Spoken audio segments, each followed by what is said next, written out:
Hey, Abnormal Family. Hope y'all are enjoying, well, if you're in Oklahoma, a pretty hot, windy day again.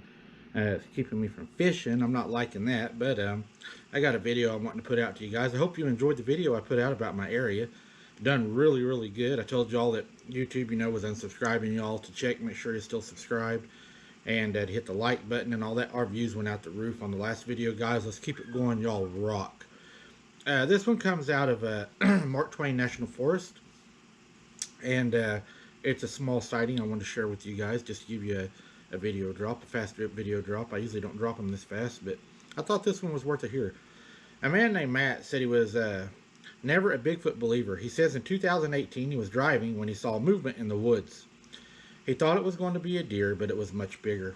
He said he saw something walk right across the road, and I got a bug after me, and it was a brown paper sack.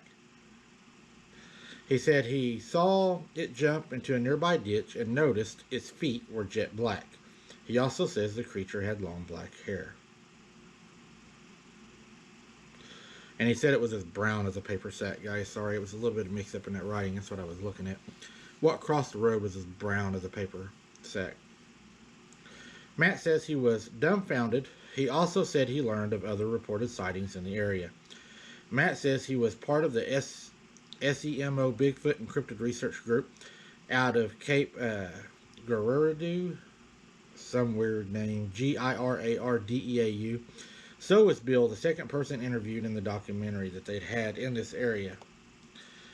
Bill said he went camping in the area where there was reported Bigfoot sightings. He thought that he would just go out and get a good night's sleep, but it was anything but that night. He said he woke up at about 1:30 a.m. to a lot of noise, including owls. He said he then heard lots of huffing and puffing near his tent. Bill said he jumped and spun around and thought what he saw was Bigfoot. Funny how they're starting to hear owls and owl sounds. I have a girl that's going to be coming up. It's going to be on a podcast. Had the same thing happen with her, and it was with owls, her and her dad, and we may do them separately. They will let you have the daytime, but they don't want you there at the night, said Bill. He said he was afraid he wouldn't make it to his car without getting attacked. So he grabbed his loaded .45 and shot towards the creature. Bill says that it was a mistake because it was so loud it stirred up the woods. He said he realized maybe other creatures were angry because they thought he had shot one of the Sasquatch. After he had left this area after shooting at one, and he was pretty sure that he hit one, he started having trouble at home, kind of like what Calvin's friend had, except for this was not spiritual. It was physical.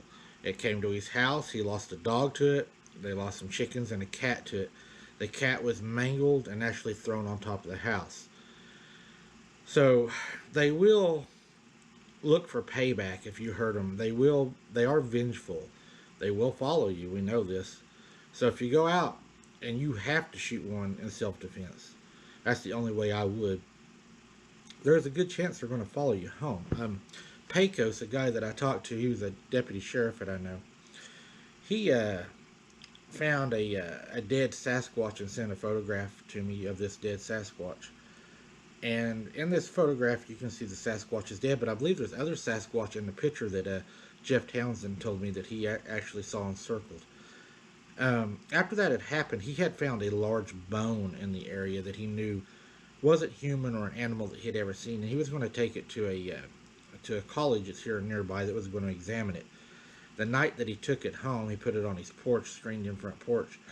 Well, the animal came into town, which he lives on the outskirts of town, and tried to tear his AC unit out of the wall of his house. He grabbed his .30-30 and actually shot through the walls of his house. He was so afraid of it coming in. He could hear it breathing, beating on the house, and he said just trying to rip that AC out, just like moving the whole wall. It was violent.